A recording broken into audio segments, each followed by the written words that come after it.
Very good morning to you. It is Monday, October 20th, 2025. Welcome to On New Jersey Mornings. I'm Ken Rosato. We will take your calls at 888-658-0234. Some clouds this morning. Boy, we had some heavy pours overnight there. But clouds this morning, some sun later, slight chance of a shower. It'll be breezy and cooler than yesterday. Highs only about 60. We head to meteorologist Mike Favetta. He's back with a first check of the Garden State forecast. Welcome back, Mike. And boy, Thank you man, so did the much. showers pound down last night. Yes, they did. And those winds were gusty. Garbage cans, recycling, tossed all over the street. Had some pretty impressive gusts throughout the early morning. But in its place, we get a cooler, refreshing feel after what was a very mild finish to the weekend. It felt like summer, and at least an extension of it throughout the day yesterday. Right now, we're cooling through the 50s. So this is probably the warmest we'll see all day, up around near 60 degrees in spots, 59 in Newark, 57 in Hackensack. But again, these numbers will fall throughout the course of the day. 16 degrees warmer than this time yesterday in Morristown. It really felt warm throughout the overnight, especially with an extra level of humidity, making it feel quite warm as well. So here are the showers that came through last night, right around 3 in the morning. A couple of quick downpours, like Ken said. You had those bright bands of yellow that came through, and now a few spotty areas of green showing the lighter showers this morning. But the wind gusts showing the very gusty winds now blowing from the south and west and eventually changing direction to the west this afternoon. 22-mile-per-hour winds in Toms River, 29-mile-per-hour winds in Medford, and you can find the front. Here it is, drawn out in the winds, showing those winds from the south meeting the winds from the west as that moved east. And that's what passed over New Jersey earlier this morning, around 2, 3 a.m. With the wind gusts expected to still be gusty for the first part of the day, we'll see those winds relax tonight, and that'll make for a much cooler scene tomorrow with, again, another breezy day ahead. But I think by Wednesday evening into Thursday morning, that's where we see a cooler trend with those winds finally relaxing. So here's the futurecast showing the heaviest of the rain now out to our east. Temperatures this morning, they'll start off in the 50s, basically hold where they are, probably get into the low 60s again. So we'll have another little bit of a milder day, a little bit of cloud cover breaking for some sun down across southern New Jersey, maybe hold on to the clouds in northern New Jersey. And there's the drop in temperatures. It comes later on tonight after midnight, back in the 30s in Sussex tomorrow morning, and 40s right there toward Toms River. So starting off tomorrow morning at 6 a.m., low 40s, upper 30s. That's more consistent with late October, a little bit of a chill returning. Now, Tuesday afternoon, it warms again. We're back tomorrow in the upper 60s and low 70s with another breeze from the south. It's a second front that does its job to push on through, giving us another quick hit of rain, just like Ken said, with the pounding rain. That's coming back into tomorrow night. And when that finally clears out, we'll see a change in the wind direction for Thursday and finally see temperatures drop off. So a little bit of a milder next few days before we see things cool down into Thursday and Friday. Notice the futurecast really gets chilly by Thursday morning, again back in the 30s, but staying there this time, not rebounding into the 70s by Thursday afternoon. So this is the sweater weather for Thursday, bringing back a lovely cooler feel with a few clouds around throughout the end of the week and kind of staying in that cooler trend going forward. The next few days featuring that cool down after another pair of pretty mild days. We'll be in the mid and upper 60s, maybe hit 70 tomorrow or Wednesday before cooling down, Ken, by Thursday. So bringing the warmth back before a little bit of a chill returns here across New Jersey. It's like Pam and I are having a devil angel fight. So Yeah, it's, as she said, I will win. And she it's will. the She will. I know. it's the balancing act, right? We love a good balance. That's it. I'm like, I have my fingernails just clawing on the ground as the heat is going away. All Me too. right. I It walked to is the bagel fall. store this morning in shorts and a t-shirt. I'm like, this is great. Late October? Phenomenal. I love it. Oh, and Pam is saying I had to turn on the AC. Yeah, it's Mhm. true. I have it on now too. I have it down to 67. It was so stagnant in here.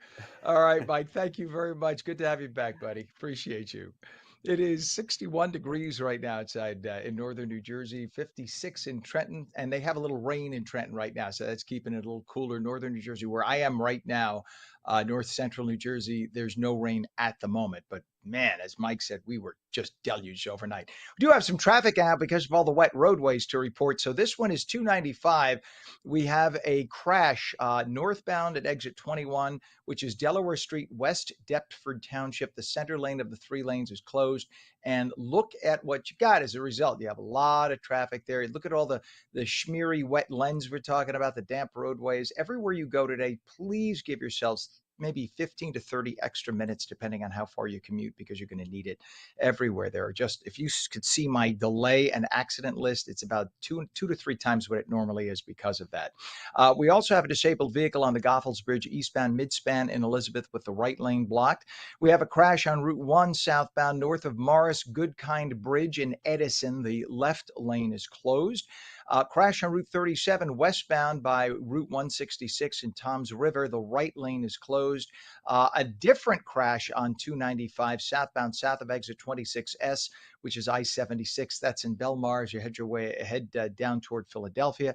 We have a crash on Coastwise Street southbound by Tyler Street in Newark. That's right in downtown. All lanes closed. Again, that's Coastwise Street southbound by Tyler Street in Newark. All lanes are closed. We have a fire. If we could pick up the Jersey Turnpike, I believe we have this, a vehicle. Yeah, look at that. Yuck. So that is because of a vehicle fire on the New Jersey Turnpike Eastern Spur northbound south of interchange 15W, which is 280 in Newark. So you see that green sign on the right, that's the exit for 280 in Newark, and that's what it's causing. And that the lanes on the left are the express lanes, they merge with those other lanes up ahead. So that's why you have a mess. So once again, this is New Jersey Turnpike problem by exit 15W, vehicle fire causing this problem in Newark. And there's one more that just popped off. Let's see. We have an equipment malfunction on the Jersey Turnpike northbound at Joyce Kilmer service area in East Brunswick. There are no EV chargers available. So if you normally stop by the Joyce Kilmer service area, if that is programmed into your Tesla or your electric vehicle, there's no power there. So the vehicle chargers can't work. That's something 10 years ago, 5 years ago, we would have never had that on a traffic report, but that's important today. And Pam, if you have the GWB approach, right now Lincoln and Holland are both reporting only 20 minutes, which is great. And the GWB here, upper and lower, moving pretty darn well. You can see on the right, they're just tapping the brakes a little bit. That is for the lower level, but it is moving 25 minutes in right now. 7:08 is our time, and Homeland Security Secretary Kristi Noem confirmed pay for federal law enforcement officers working through the Schumer Democrat-forced government shutdown. Over 70,000 DHS officers, including ICE and Border Patrol, will receive what is called a super check this Wednesday. That's for the weeks they haven't gotten paid. The officers are considered essential workers and continued working despite the ongoing funding standoff. Today, by the way, is day 20 of the shutdown with no clear end in sight. Many other federal workers are still awaiting back pay, hoping several Democrats in the Senate break ranks and vote for the clean continuing resolution already passed by the House. Even though the Republicans control the Senate, because this is a spending bill, it requires a total of 60 votes to pass, and only one Democrat, John Fetterman of Pennsylvania, is joining the 53 Republicans who've already voted for it. Secretary Noem praised DHS agents' continued service under what she called challenging and uncertain shutdown conditions. 7:09 right now. A horrible wrong-way crash in Salem County early yesterday left 4 men dead. It happened on the New Jersey Turnpike in Carneys Point Township. This was just after midnight. Police say a 41-year-old Colorado man was in a pickup truck driving north in the southbound lanes. Well, there you go. 19-year-old Yakov Kilberg from Lakewood was driving south in an SUV, and he had 3 passengers in the vehicle. Police say the 2 vehicles crashed head-on. Then a 29-year-old man from Nova Scotia driving a tractor-trailer crashed into them. As a result of the crash, Kilberg, 18-year-old Aharon Lebovitz, 18-year-old Shlomo Cohen, and 18-year-old Chaim Grossman were all killed. Awful, awful accident. The crash remains under investigation. Of course, they want to know why that person was the wrong way on the highway. 7:10, once again, Governor Pritzker of Illinois proves how inept he is. Over the weekend, ICE arrested a suburban Chicago police officer. Get this. Accused of overstaying a tourist visa since 2015. You got it right. An illegal alien is a police officer in Governor Pritzker's state of Illinois. Radul Bojovic of Montenegro was arrested during Operation Midway Blitz immigration enforcement efforts. Oh, and you see, Governor Pritzker, this is not about brown skinned Hispanic people. This guy is very white from Northern Europe. He's illegal, and that is all that matters, sir. Hanover Park, Illinois officials say that Bojevich presented what appeared to be valid work documents. See, the problem, though, is the state of Illinois does not discriminate against you based on your immigration status. In other words, they don't give a damn that federal law says you have to be a citizen to work here and have working papers. They just ignore that in Illinois, which violates federal law. So I say, hey, Mr. President, send ICE in to arrest all the state people who are purposefully ignoring federal law, because that is a violation of the U.S. Constitution Supremacy Act. You have to obey. You take an oath when you are a state or local official to uphold the Constitution of the United States. Now, the village insists it confirmed his legal work status before hiring him in January. But again, because the state of Illinois has a law that prohibits discrimination based on citizenship status, that puts him in direct opposition with federal law and technically opens him up to federal prosecution. Boyovich is on administrative leave and may return if he's cleared to stay, though that appears unlikely because then you get the feds involved again. ICE calls his employment an example of failed immigration enforcement at the local level, and you could thank the Biden administration for letting this all exist. 7:12 now. Hundreds have been evacuated from flooded Alaskan communities after Typhoon Halong's remnants hit hard. At least one person has died, 2 others reported missing.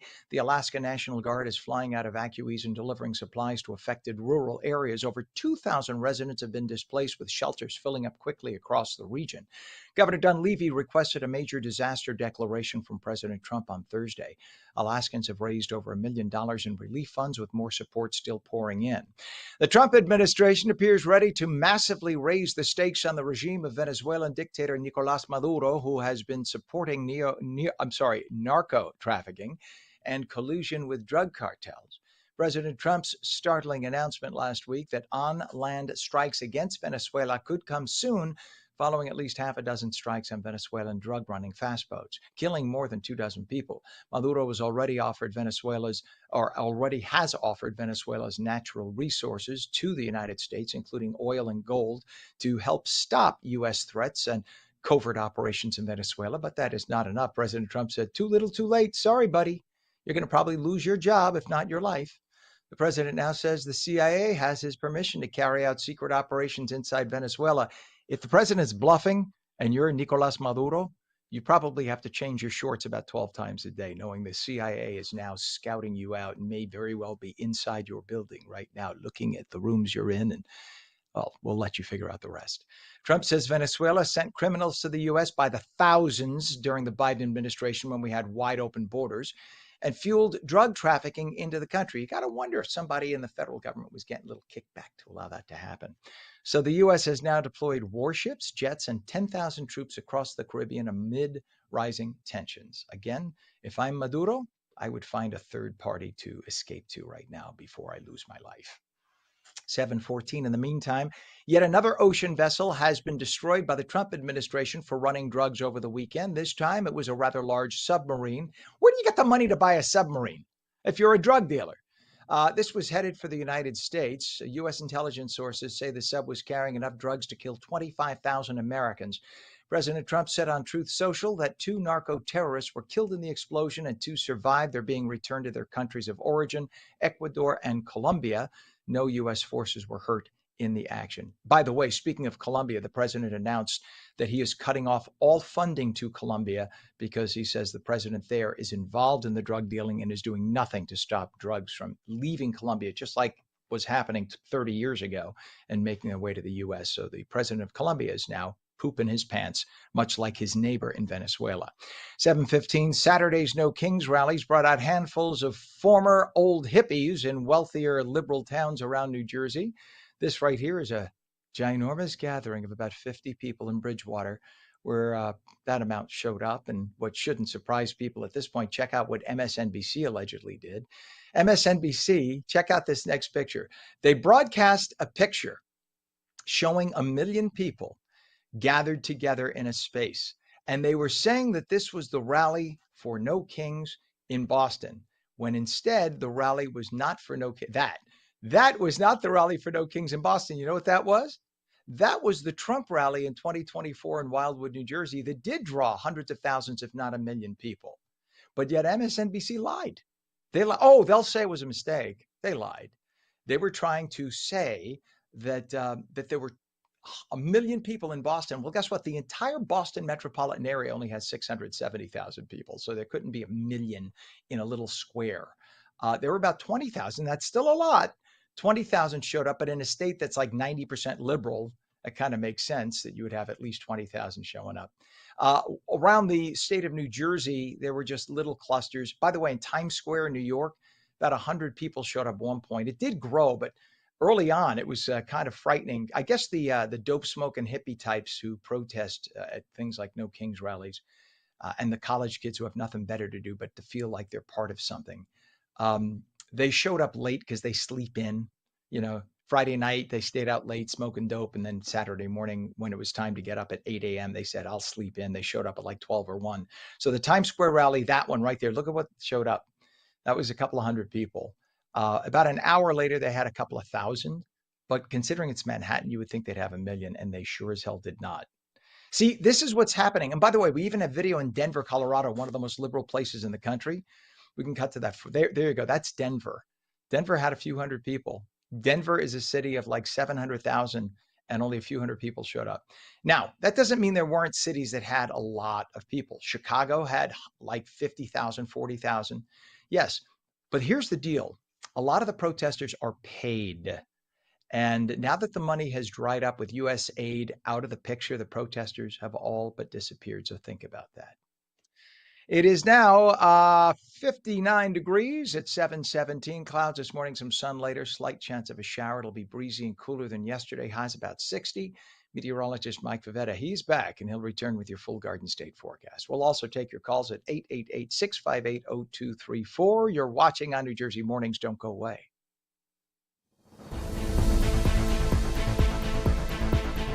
I'm Jack Chitterelli, born and raised right here in New Jersey, where it's never been harder for the middle class. As governor, I have a plan to fix our state. In Congress, the only thing Mikey Sherrill fixed is her bank account. It said she made millions on the stock market, tripling her net worth while in Congress, and was then fined for unreported trades. Is that true or false? So, I think we made money. Come on, who wouldn't know if they made $7 million? New Jersey needs a governor who gets it. Mikey Sherrill doesn't. I do.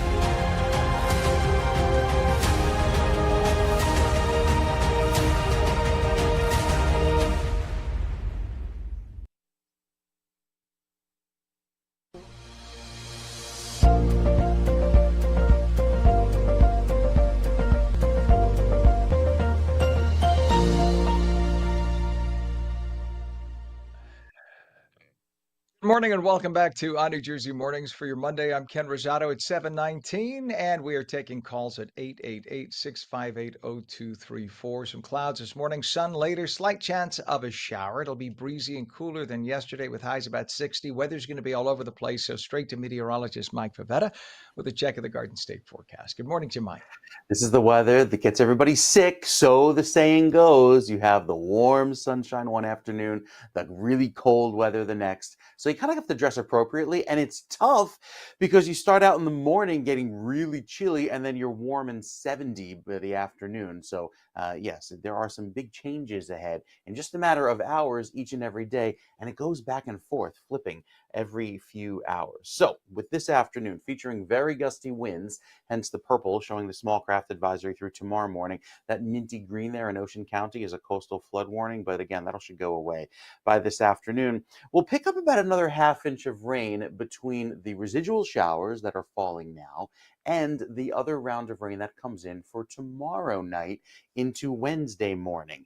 Right now, we had some showers that came through earlier this morning, those giving us another quick round of rain right there through northern New Jersey with some big showers. And now through the rest of the day, featuring a mix of clouds and sun and temperatures in the 60s. Well, there will be a little bit of gusty winds throughout the afternoon. Probably not as windy as yesterday, but still, you might feel it, especially this afternoon into this evening, gusts up to about 30 miles per hour. So here's that line of showers that were pounding northern New Jersey Ken was talking about. Happened around 3 a.m., and you can see pretty discreet here, showing up in red and orange, moving across 80, 78 into 287, and then right there through northern sections of Sussex, Morris County, down through Essex and Middlesex County, working its way eastward, giving a quick hit of rain. But that's pretty much all we'll get. There could be another passing shower this later on this morning, but most of the rain for today has finished as this whole system pivots through, giving us our gusty rains, gusty winds and steady rains throughout the overnight. Now into the afternoon and tomorrow, we'll start to feel a little bit of a temperature drop, and humidity drops off as well. It was quite humid yesterday for October standards, and we'll start to see a little bit reduction in that humidity going into tomorrow, and especially by Wednesday and Thursday, because that's where the chill returns across New Jersey, making it feel nice and cool throughout the early morning into Thursday. Then we fast forward to the weekend, and while Friday is dry, Saturday has some clouds return, and I think the overcast skies on Saturday lead to a little bit of some rain by Sunday afternoon. And this rain was always in the forecast. It's now just moved up a little bit into Sunday afternoon as opposed to being on Monday.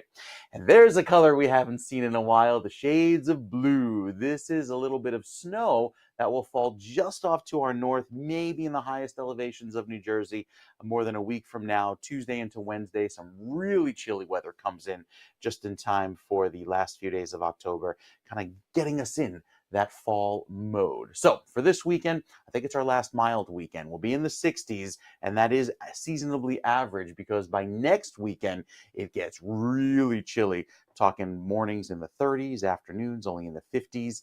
Some cool weather, crisp fall weather ahead as we head into the next few days, Ken. All right, sir. Thank you very much. I heard crisp and fall, and I just tuned out. I was like, no, no, no, no, no, I want to think about it. But thank you, sir. Appreciate You you. bet. 7:23 right now, 62 degrees in northern New Jersey, and 56. The rain has stopped in Trenton right now, but nonetheless, still 56 degrees, kind of sticky. We do have some traffic to talk about because of all the wet roadways. Let's go out to Franklin Township. This is 287 by Easton Avenue, and you can see on the right-hand side what appears to be a breakdown or a crash. We're not sure which, but it's in the right lane as you make your way by Easton Avenue at 287 in Franklin Township. So just beware of that slowdown right there. We also have a crash with injuries, Route 46 westbound, west of Browertown Road in Little Falls. The left lane is closed there, and a crash on Route 37 westbound by in Toms River by 166 with the right lane closed. We have, here's a crash on, this is, I believe, the one we had earlier. It is. This is a crash on 295 reported by exit 21. Delaware Street, West Deptford. That's the one we did not have a camera shot for, Pam. It was the second 295 accident with the left shoulder now closed. We have a crash on, let's see, the Pulaski Skyway southbound at Broadway in Jersey City with the right lane closed. That's going to be an absolute mess. Crash on Route 1 southbound north of Morris Goodkind Bridge in Edison. The left lane is closed there. And now we have problems on the GWB. Let's go to the Hudson River crossings. Lincoln and Holland are both good with about 20 minutes. You could see on the right side there, you see that the traffic's just beginning to build. We are now told there is a disabled tractor trailer. Well, you know what? That would have to be in the upper level. I don't know why we're seeing some slowdowns on the lower, but the upper level's the left two lanes that are going in. So we'll have to find out about that. But we're getting reports now of a disabled tractor trailer, GWB. Oh, no, I'm wrong. It says lower level. So maybe the GWB should not have had a tractor trailer on the lower level, and he has a breakdown. That's why the lower level is starting to slow down. Okay, see, if I would only read ahead, I'd know. But this is causing the left lane to be blocked. So if you're headed to the GWB, stay to the left, take the upper level, you'll be fine. Not causing massive delays yet, but nonetheless, beware of that.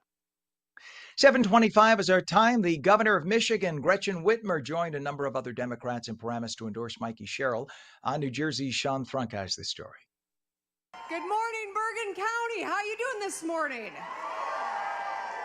At the IBEW Local 164 Hall in Paramus, hundreds gathered to hear Democratic leaders endorse Mikey Sherrill for governor. We are not going to go back. We're not going to have a regression. That without you guys, we cannot win this election. Bergen County, are you ready to win? Are we ready for Governor Mikey Sherrill? Not all were from New Jersey. The headline speaker was Democratic Governor of Michigan, Gretchen Whitmer. So I may not be from here, but let me tell you, New Jerseyans are a lot like Michiganders. We work hard, we're tough. We want the best for each other. You're loud, you're proud, and you don't F around.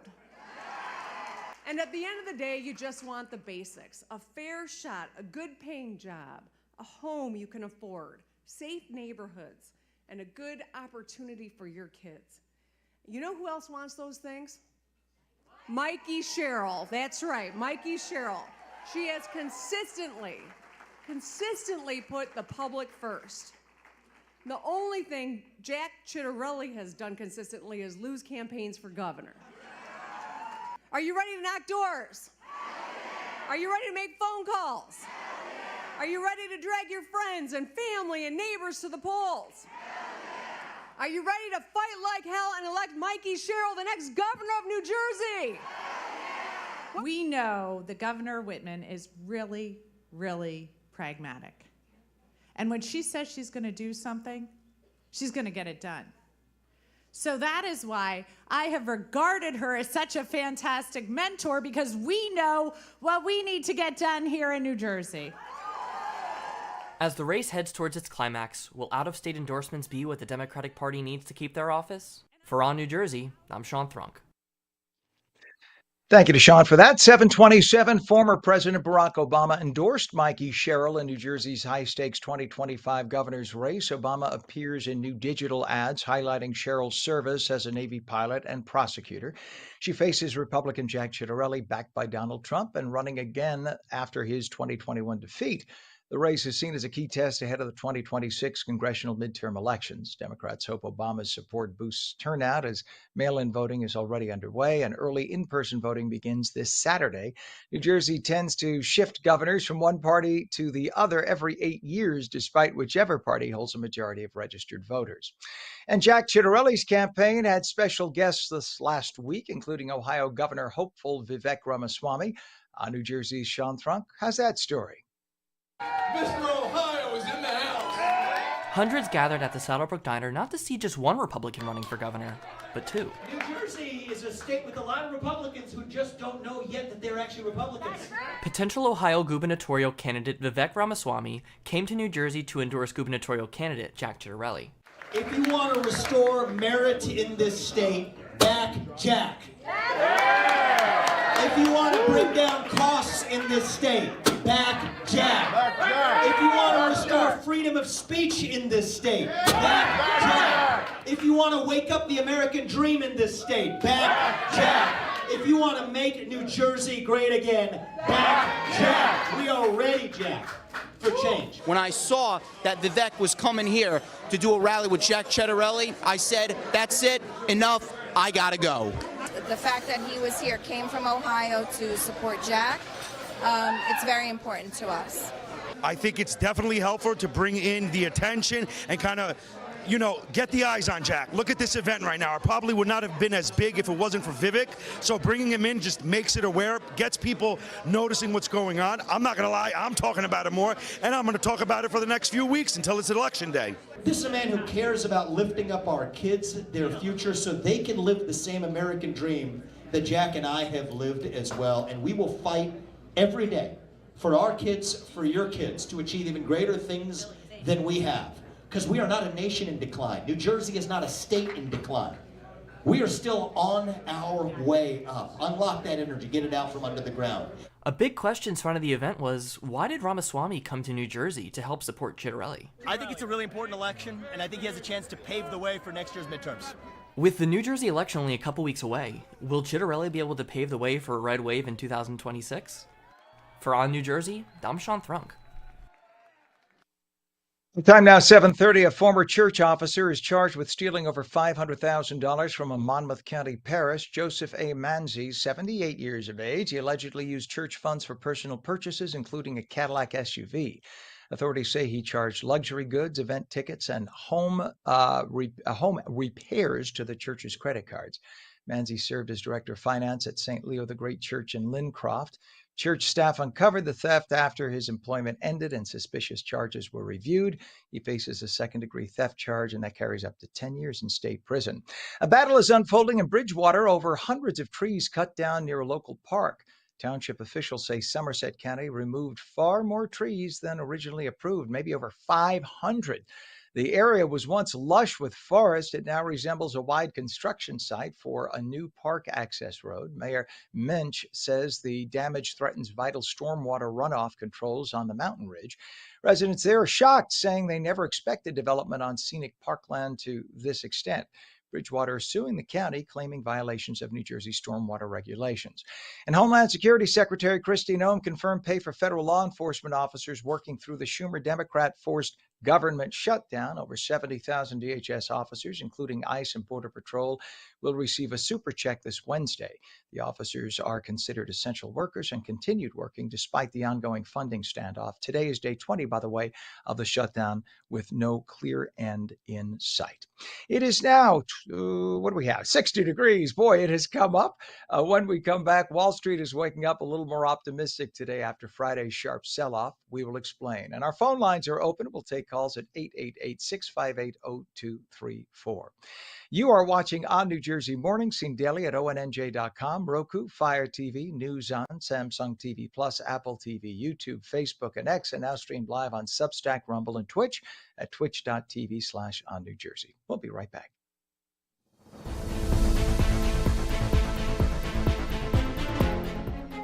We vote to protect the Social Security we worked hard for.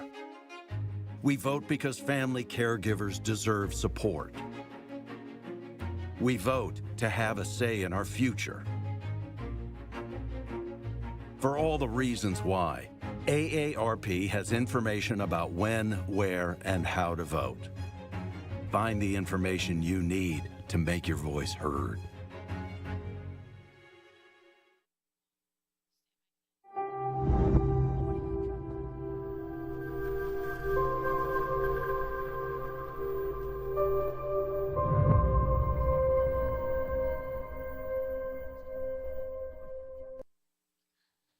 A very good morning to you. 59 degrees northern New Jersey, 56 degrees in Trenton, and 55 degrees in Cape May. It is Monday, October 20th, 2025. I'm Ken Rosato. Welcome back to On New Jersey Mornings. Clouds this morning, some sun later, slight chance of a shower.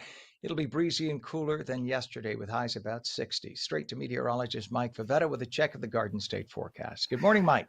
Good morning, Ken. You know, a lot of people wondering, do I bring the umbrella? Do I not? Because you walk outside and you go, is it raining? Or is like somebody sneezing near me? Because that's what it feels like. It's sort of those little sprinkles. They call them pioggerella in Italian. Pioggerella. It's a nice way of saying a little sprinkle this morning. And that's what's going to happen this afternoon once we get beyond the little bit of morning spritzes and sprinkles. Sunshine returns across southern New Jersey. In fact, I think the best chance of seeing some sun all across New Jersey is south of the Atlantic City Expressway, with temperatures climbing to 66 in Cape May with a little touch of humidity. Not exactly late October weather, but we'll take it, even with the sun clearing out the clouds in Camden, Glassboro, and Millville.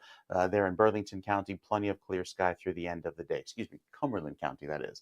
Going into tomorrow, look at all of the warmth that we'll experience today. Could get up to 73 in spots. The record 80. That's how above average we are. So many records, they're actually kind of writing themselves over each other. But throughout this evening, you notice the sun setting earlier and earlier. We'll have 6 p.m. sunsets later on this week. That's how fast and early that sun is setting. So there goes the front crossing east of New Jersey out to sea. Notice New Jersey has a few of those light sprinkles happening right now, but they're basically wrapping up. And we'll start to see a little bit of cloud cover in northern New Jersey return with some breaks of sun in the afternoon as those gusty winds continue today. So last week, we had Lorenzo and Karen as named storms. They were out to sea. But this is another system that may form into Melissa in the next few days, showing some good organization and is forecast to work westward over into open water. So it's one to watch throughout this week. Our forecast here for New Jersey feels a little more on the humid and tropical side, especially with even temperatures this evening, cooling off into the 30s, but rebounding tomorrow back again into the 70s. Look at that, 70 in Toms River, 70 in Flemington, a very warm 65 in Atlantic City, and 73 in Camden. So with all of that wind tomorrow, again, out of the south, wind direction is key here. It pushes up more of that moisture and humidity, making it feel quite warm until we get to later on tomorrow night into Wednesday morning, another round of overnight showers, and then the clearing that happens on Thursday will cool us back down to our average late October feeling, back down into the 50s and low 60s. So it'll feel quite nice by the end of this week and more of that refreshing feel. There goes the front on the map throughout today. Tomorrow, a little bit of clearing with another front coming through tomorrow evening. And that is the final front on Wednesday night into Thursday that starts to clear us out and bring back a little bit of a chill across New Jersey throughout Friday and Saturday. You can clearly see it on the 7-day with the very warm weather that gives way to cooler temperatures by Thursday and Friday. 59 as a high by Friday. So that will feel lovely and average. We should be in the upper 50s going into the weekend, Saturday and Sunday, maybe some more extra clouds by the end of the weekend for Sunday as we climb to 60 degrees. And the 7-day for the shore points, a little bit of a cooler feel once we get to the weekend. Of course, it'll start to drop off throughout this week. And then Friday and Saturday sees that cool down ahead. So no big storms ahead, but a little bit of rain, I think, tonight again. And then once we head into Sunday, every drop counts, considering how dry it's been. We'll talk more about that drought and how we've been doing with the drought monitor, Ken. That's coming up in our next weather update. Yeah, we take it for granted. Every time it rains, we say, nah, we don't want rain. We have to have rain. We've had, I mean, having like, it would be nice to have 2 to 3 days of nice and then a heavy rain day. And we've been having like 5 days of nice and a drizzle. And that doesn't keep the reservoirs happy. So absolutely need that rain. All right, Mike, nice to have you again, sir. It is 59 degrees now, northern New Jersey. In Trenton, 56, 55 in Cape May. And in terms of traffic, we do have a lot of it. Let's go to the Jersey Turnpike. Look at this ugliness. Oh, wait, that isn't the shot. Well, that's a different shot. That still looks okay. There was the second shot there, Pam, I think. But that's we're looking at the Jersey Turnpike. We have a crash there in a roadway northbound, north of 7A, 195 in Hamilton Township with a lane block causing a mess there. Also a crash on 295 southbound north of exit 20, West Deptford Township. 2 right lanes are closed there. We also have a separate 295 crash. That's northbound at exit 21 by Delaware Street, West Deptford, left shoulder closed on both sides of the highway. You had 2 different accidents. Probably one was due to rubbernecking, and then they slammed on their brakes.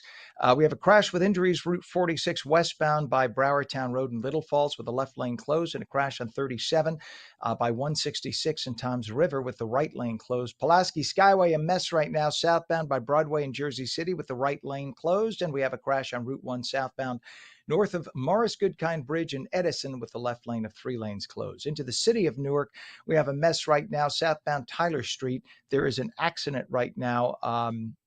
Let's see where that is. It keeps refreshing because they're updating it. This is by Coastwise Street in Newark. So Coastwise and Tyler Street, all lanes are closed and being detoured. So just know that that's going to be a mess. And we have another problem on the Jersey Turnpike by the Joyce Kilmer service area in East Brunswick. If you have an EV and you go to charge up, they had no power. So their EV stations are all shut down. So if your Tesla is telling you to go there to charge, make alternate plans. Take a look at the Hudson River crossings, 20 minutes across at the Lincoln or Holland. GWB right now is looking pretty good. The lower level had a disabled tractor trailer, but it is now moving well. So there you go. It is 7:39. Wall Street waking up a little more optimistic today after Friday's sharp sell-off, driven largely by renewed tariff threats against China. Stock futures are bouncing back. The shift comes after President Trump suggested he might not go through with a massive increase of tariffs after all. And with a new peace treaty in the Middle East calming some global tensions, investors seem hopeful for now. Gerson Gibbs is the senior managing partner at Bellick Capital and a former financial regulator who once oversaw firms like JP Morgan Chase and UBS, and he joins us this morning. Gerson, always good to have you on. Good morning, sir. Pleasure being on, Ken. How are you? You bet, doing great. I'm sure a lot of investors were very on edge between tariffs and Middle East. Investors don't like uncertainty, right? So is this now the start of a real recovery or more of a temporary reaction to President Trump's comments? I think it's a combination of the two. I think if this is like deja vu, we're experiencing this all over again with the tariff threats, and the response is no different than it was in April. So I believe that it was just a little bit of shell shock. However, we have been seeing upticks in the market. So I don't see this lasting for too long, the shell shock and the drop in the market.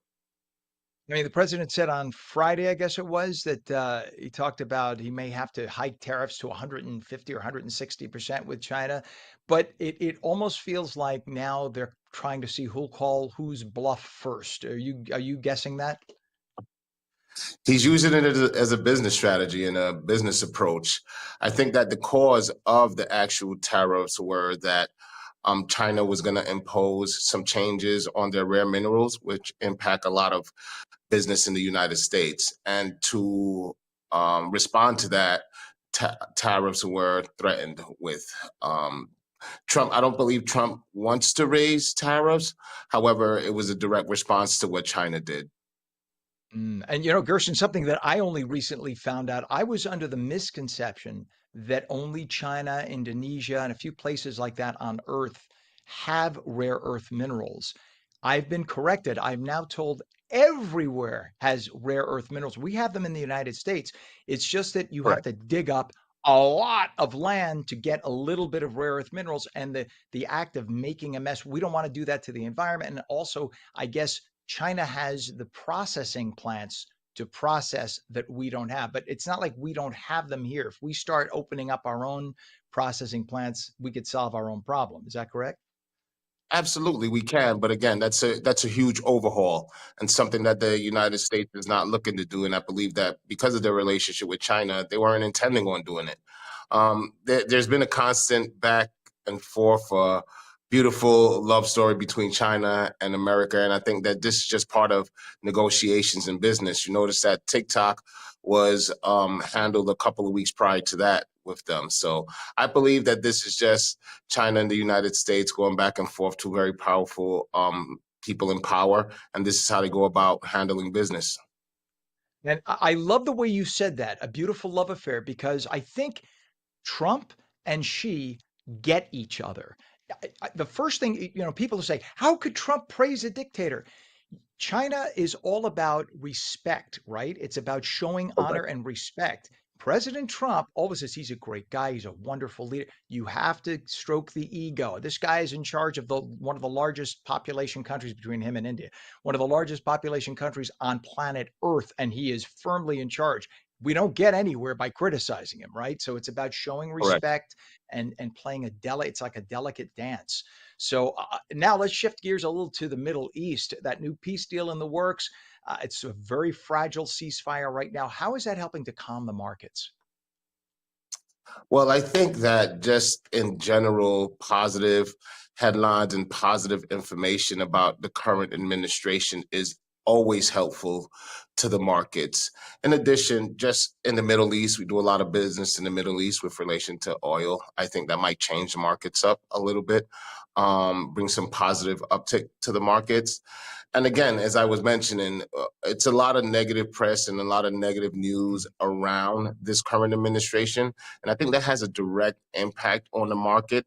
But because of this particular scenario and this peace treaty that he was able to assist with, I think that it brings a lot of positive news, and in return, it's going to help the markets.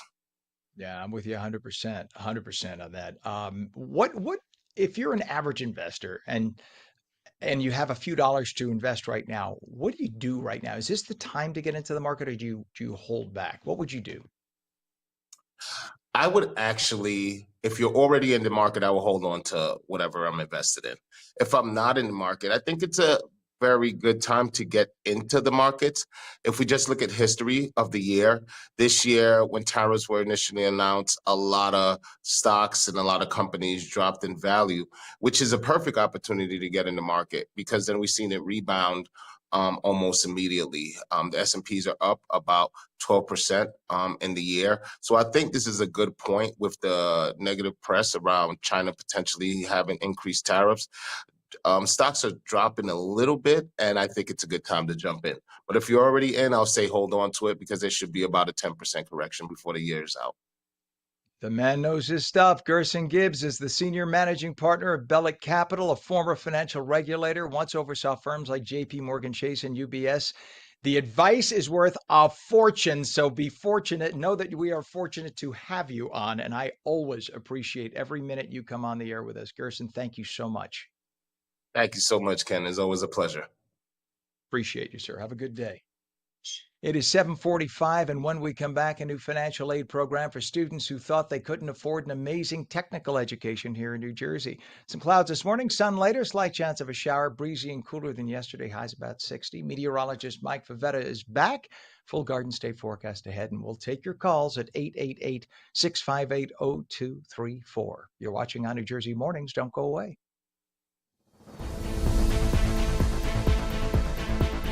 Bergen Equestrian in Leonia is the top destination for horse riding, lessons, and exceptional horse boarding facilities on over 23 acres in Overpeck Park. Bergen Equestrian has programs for people of all ages and skill sets, indoor and outdoor riding areas, and a riding lounge. Riders can compete in horse shows and special events. Bergen Equestrian offers horse boarding and rentals, seasonal kids camps, and more. Consider Bergen Equestrian for unforgettable memories with kids' birthday parties, private events, weddings, and school trips. Visit bergenequestrian.com.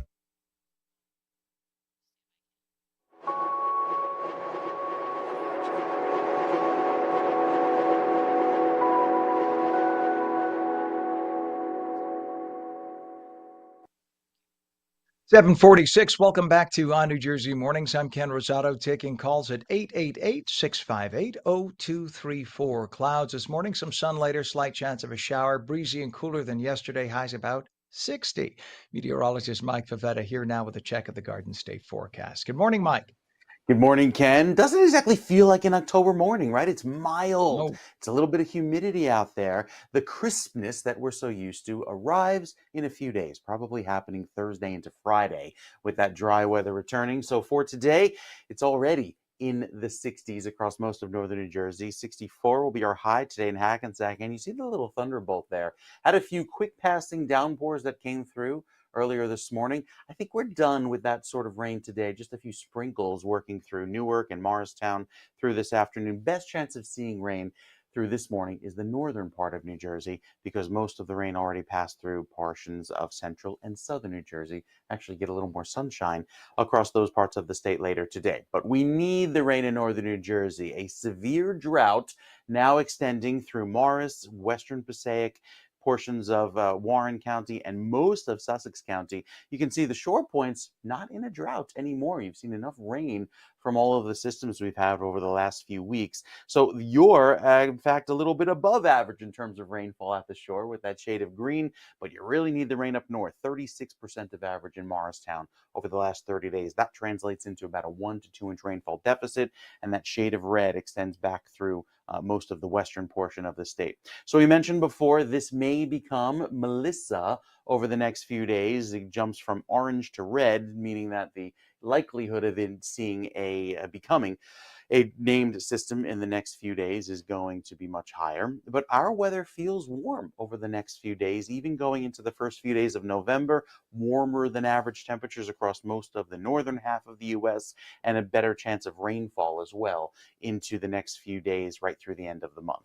So the 7-day forecast has plenty of sunshine beginning again tomorrow into Wednesday. We get a little bit of rain later on at night. You don't see that here on the 7-day, but there's another shower expected, only to lead to a cooler finish to the week. Thursday and Friday back down in the upper 60s and low 50s overnight, climbing to the upper 50s by the afternoon and staying there. Upper 50s, low 60s will be the theme going into the end of the week, into next week. So say goodbye to these 70s, because I think tomorrow and Wednesday will be the last few days of that.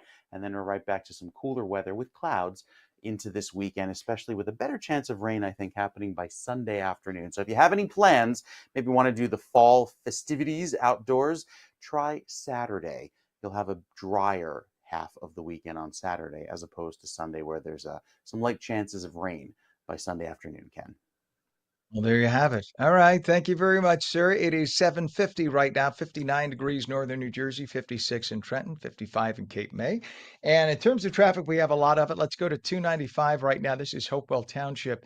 Oh, wow. Boy, oh boy, look at that. Nice when the camera cooperates. You can see you have two lanes closed there. Police activity on the scene right now. That's live breaking news. So this is 295 southbound, south of exit 72, Route 31, Hopewell Township. The two right lanes of the three lanes closed. You can see everybody curving off to the left there to try to get around that.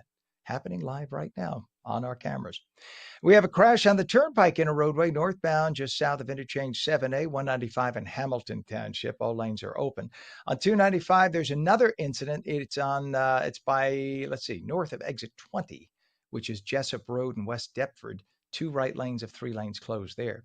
Over to the Pulaski Skyway, southbound by Broadway in Jersey City. The right lane is closed. And we have a crash on Route 1 southbound north of Morris Goodkind Bridge in Edison with one left lane is closed there. We have another issue on the turnpike. The Joyce Kilmer service area had no power, so all the EV charging stations are not working. So if you wanted to stop and charge your EV at the Joyce Kilmer service area, can't do that. Let's take a look at the Hudson River approaches right now. Lincoln and Holland both reporting 20 to 25 minutes. GWB upper and lower levels now actually moving very well for this hour, about 25 minutes across into Manhattan. Our time is 7:51. Stevens Institute of Technology is launching the Stevens Investment.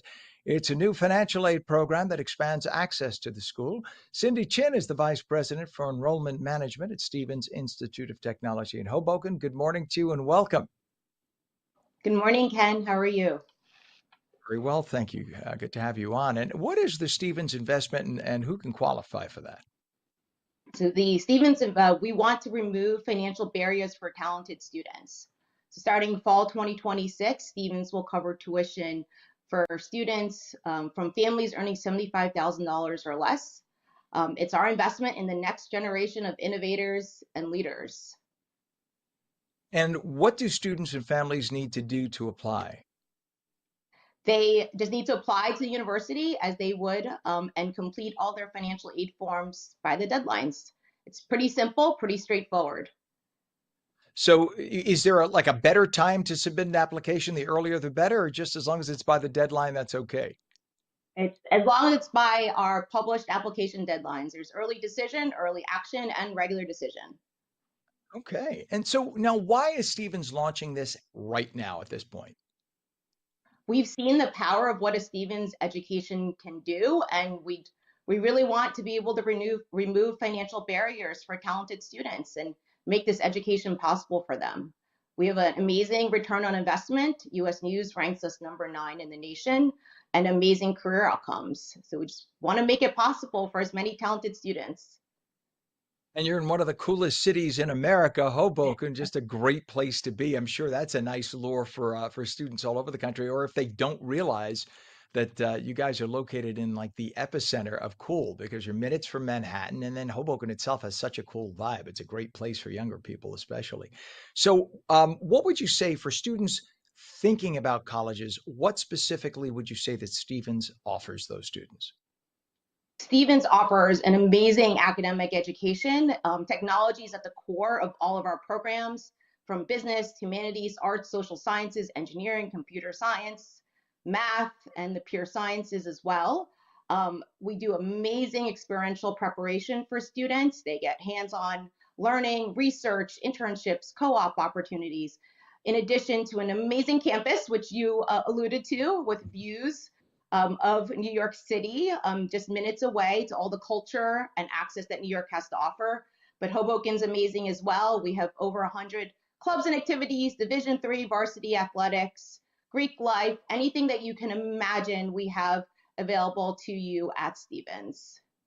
That is very cool. And how long is the program going to be available? Is it just for the 1 year, or is this for the long haul? Are you planning on doing this year after year? Yeah, we intend this to be for the long haul. It will start for the incoming class for fall 2026, which we're accepting applications for right now. And students will cover their tuition for their 4 years at Stevens, and we hope to continue this year after year. I work with somebody, actually, in full disclosure, not at this station. I also work for a radio station, and I work with somebody whose son goes to, no, yes, No, yes, I'm sorry. She has a son and a daughter. I'm trying to think which one. The son goes to Stevens. I'm not going to say names because I don't want to influence one way or the other. But loves the school for what it's worth. A little plug there. For those who don't understand what an institute of technology provides versus anything that calls itself a college, could you just give a little detail for a parent who has a younger student at home? Yeah, we're just a very comprehensive institution that offers doctoral, masters, graduate certificates, as well as bachelor's degrees, all in technology-driven fields. So technology is embedded into our entire curriculum, including, like I said before, our business programs and our humanities, arts, and social sciences programs. We believe technology is the future, and we want to prepare our students for jobs that maybe don't even exist yet. We're future proofing their careers. One of the classes that the individual I was talking about, my friend's son, was studying is coding, and I know you have extensive classes there on that. And for people who just, we take our phones and we take them for granted, forgetting that it takes people to write the apps and write the code that runs the software, et cetera, behind all that. And Stevens produces those individuals, which is just amazing that you do that. So it's just a great institution. It's a great part of New Jersey. Tell us a website for people to get more information on the Sure. institute. Yeah, just head on over to stevens.edu/admissions. Feel free to reach out to anyone from our team, and we're happy to speak with you and advise you through the process. I love it. And it's in one of the best darn places ever, Hoboken. A little Frank Sinatra vibe going at Stevens Institute. We appreciate you very much for coming on. The Stevens Investment, it's called The Stevens Investment at the Stevens Institute of Technology in Hoboken. Don't let finances keep you from a great college education at a great college. Vice President for Enrollment, Cindy Chin, we appreciate you coming on this morning. Thank you, Ken. You bet. It is now 58 degrees in northern New Jersey. We have 56 degrees now with clouds in Trenton. Sun is breaking out in some parts of New Jersey. It all depends on where you are up and down the state. Down in Cape May, they actually have broken sun and clouds. When we come back, we will take your calls. We want you to call in 888-658-0234. 888-658-0234. Again, much of New Jersey with clouds this morning, some sun breaking through, especially later. Slight chance of a shower in some pockets. It's sort of right on the cusp right now. It'll be breezy and cooler than yesterday. Highs today only around 60. The full detailed Garden State forecast with meteorologist Mike Favetta in just a moment. You're watching On New Jersey Mornings. We are seen daily at ONNJ.com, on Roku, Fire TV, News on Samsung TV Plus, Apple TV, YouTube, Facebook, and X. And we're streamed live on Substack, Rumble, and Twitch at twitch.tv/On New Jersey. 7:58 is our time. We're coming right back.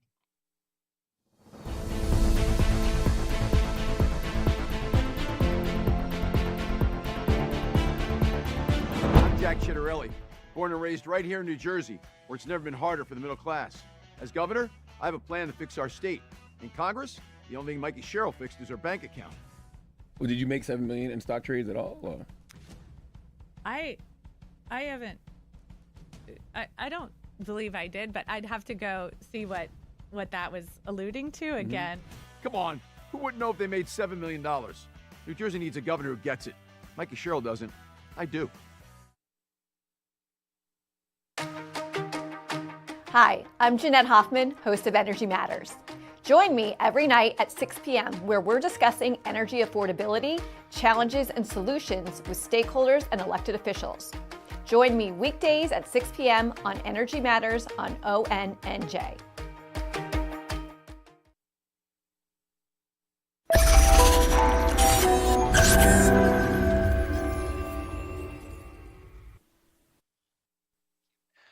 Very good morning to you. It is 8 a.m. Monday, October 20th, 2025. Welcome back to On New Jersey Mornings. I'm Ken Rosato, and we will take your calls at 888-658-0234.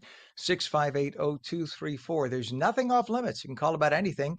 Call about one of our interviews. Call about one of the stories. Call about some of the opinions I voiced. You don't have to agree. If you disagree, that's especially who we want. We'll put you to the front of the line. So give us a call, 888-658-0234. Some clouds this morning. Some sun is trying to break through, and that'll be the case for later, too. Slight chance of a shower. It'll be breezy and cooler than yesterday. Highs about 60 degrees. Meteorologist Mike Favetta here now with a check of the Garden State forecast. Good morning, Mike. Kevin, Ken, I have to tell you about Stevens. Have you been to the campus there out on Yes. the point? Okay. We had Channel 7. When you and I were at Channel 7, there's a whole bunch of interns we had from Stevens. Well, you know what's great about it is they have this meteorological anomaly there because you stick out into the Hudson. If you look at a map, you'll see Stevens not only sticks out into the Hudson, but it's very high off of the ground. So two generations of Stevens went in my family. My father was a professor there, and my sister went there, and my brother-in-law. So all of the wind that comes down the Hudson on a day like today, you could be blown over so much so that there are ropes, and I'm not making this up, ropes that connect some of the buildings so students can hold on to them to get their bearing because the wind can literally knock you over on a day like today out in Hoboken. I love it. What a great story. So It's wild. let me ask you, if you have a meteorological anemometer, how do you like that term, on the roof, would it be accurate because it's by the Hudson River, or would you need one inland to get the real wind So speed? it's accurate for purposes of this is the wind right here, right now, not necessarily, for aviation purposes, which is why most, weather stations are for aviation purposes. That's why they're at airports. It wouldn't be necessarily accurate for Teterboro, for instance, or Newark. Yeah. So Gotcha. See that? I love that. I couldn't believe Awesome it when I heard it. I'm sauce. like, no, my sister's making it up. That can't be right. But no, yeah, it really is that windy when you go on a breezy day. You could be blown over. I love it. So there you Yeah, go. I haven't been On there a- in years, but it's a beautiful campus. It's gorgeous. You wouldn't place. recognize it. It's completely changed with all of the new buildings that went up, all of the new things. So yeah, got to go check it out. And of course, Hoboken's still a great town. Got all the amazing attractions there in Washington. Well, we've got some amazing weather for the next few days. Very mild, very warm, unusual for October standards, especially with now the current temperature of 58 degrees in Long Branch. How about 55 in Toms River, 55 over in Flemington? That's more typical of mid-September, and yet with the humidity making it feel 16 degrees warmer than this time yesterday. The front hasn't finished pushing through. 18 degrees warmer in Sussex. We'll see that temperature drop over the coming days. It takes a while. It doesn't happen until Thursday, so we get a few more days of this lovely mild weather. Here are the showers that came through last night, some of them even with some embedded reds and yellows as they moved on by with the front. That will clear out some clouds this morning, but still very gusty. 28-mile-per-hour winds in Millville, 22-mile-per-hour winds in Newark, and probably greater than 35 there on the Hudson if you're taking that morning stroll in Hoboken this morning. Throughout the afternoon, the winds stay gusty from the west today, but then we'll see the wind shift with another front that comes in tomorrow to blow in from the south. We could get 30-mile-per-hour winds over toward Long Branch, even down the shore, very gusty throughout the overnight into Wednesday morning, and then we'll see temperatures drop beyond that. So as far as the futurecast, have the last of the morning showers exiting east. I think we'll be dry for most of today, but still cloudy in northern New Jersey. Southern portion of the state, south of 195, could clear out nicely and see mostly sunny skies to finish out the day. It's the overnight into tomorrow that turns a little bit cooler. We get another gusty breeze tomorrow, even though it starts the day nice and dry and sunny, climb up into the 70s. And tomorrow night, that's our next chance of another shower, as we could get another quick hit of rain, last 5-10 minutes like this morning's rain did, and then moves on by before cooler weather takes over for the rest of the week. So I think the cool down happens on Thursday. You'll notice 49 in Long Branch, 37 in Flemington to start our day on Thursday, 35 in Sussex. Chilly with the overnight lows dipping down to near freezing, only rebounding into the 50s on Thursday. So that's the day where you'll need the heavier winter coats. And even for Friday, stays chilly again all day long with limited amounts of sunshine as the weather turns a little bit cooler going into the weekend, cloudier too. So plan on that for a little bit of a October-y feel heading into the weekend. We'll give you more details coming up with another check of your forecast, Ken, in a few minutes. That's the new adjective I'm writing down, Octobery, Octobery, Octobery. I feel like I'm back in my third grade spelling bee. All right. Thank you very much, Professor. It is always a pleasure, sir. It is 60 degrees on northern New Jersey, and he is a professor, by the way. He does teach meteorology. 56 in Trenton, where we have clouds, 55 down in Cape May right now. 8:05 is our time in terms of traffic. Take a look at this mess on 295. This is something we showed you earlier as well. So that they've now moved the accident off to the right shoulder. This was blocking 2 right lanes of the 3 lanes, but you can see everybody has to stop and take a look. So they're rubbernecking as they pass through. This is, again, 295 southbound, south of exit 72, Route 31, Hopewell Township. That right shoulder remains closed. We'll keep you updated on that. We have a crash on Coastwise Street, southbound by Tyler Street in Newark. All lanes are closed and detoured. Equipment malfunction on the Turnpike, northbound at Joyce Kilmer service area in East Brunswick. There are no EV chargers available. So if you would normally stop and charge there, you can't today because they had some power outage issues from the overnight with all the storms we had. There are pockets of volume now on the Turnpike inner roadway northbound near interchange 12, which is Carteret area. And we just got a disabled vehicle reported 76 westbound west of exit 1B, which is 295 in Gloucester City. The left lane is now closed. The Hudson River approaches right now, Lincoln and Holland are both very good today. They're actually only about 20 to 25 minutes in. GWB upper and lower, also not bad, about 25 minutes in on either approach. 8:06 is our time, and there is a big night coming up for Union County College. It is the 33rd Annual Scholarship Gala, set for October 30th. And this year's honorees include a name whom many in New Jersey know well, Victor M. Rochelle, who is a longtime chairman of the UCNJ Board of Trustees. He'll be receiving the 2025 Fiat Lux Award in recognition of his decades. That's see, I said decades because I'm thinking rosary as a Catholic. Decades of leadership and unwavering support for students across Union County. By the way, Lux, the Lux Fiat is Latin for let there be light. Victor Rochelle joins us this morning to talk about the honor. Congratulations, Vic. Good to have you on. I bet you didn't have any other talk show host who knew what the translation of that was. Good morning. No, you did it quite well. I took 4 years of Latin at Regis High School in Manhattan. If I didn't know what Lux Fiat meant, I would be, they would go back and take away my diploma. So first of all, congratulations. And what does the recognition mean to you? Well, the college means a lot to me, Ken. It's a tremendous jewel in Union County, serving the people of the county and the whole region. I'm very proud of the fact that the college has been named by the Aspen Institute as one of the 10 best community colleges in the country. So what we are doing at this gala, as we do at every gala, trying to raise funds to help us provide scholarship assistance to many of our students. And you've been involved with Union County College for more than 40 years. How have you seen it change over that time, and what keeps you so committed?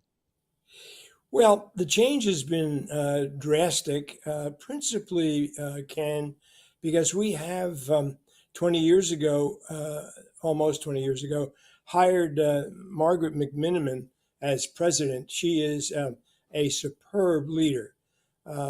She's put together a wonderful staff with great plans for providing the best possible educational services imaginable, as evidenced by the fact that we're one of the top 10 in the country. I'm just thrilled to be able to provide some advice and counsel as chairman. It gives me, my wife, Andrea, and I, great pleasure to be able to see the advancement of the college. We are thrilled to be able to provide 3 scholarships a year. So we're helping 3 students, Andrea and I are, and that's a great feeling. That is amazing. And the impact that must have, the programs and the scholarships on the students. Talk about that a little bit more. Well, it does.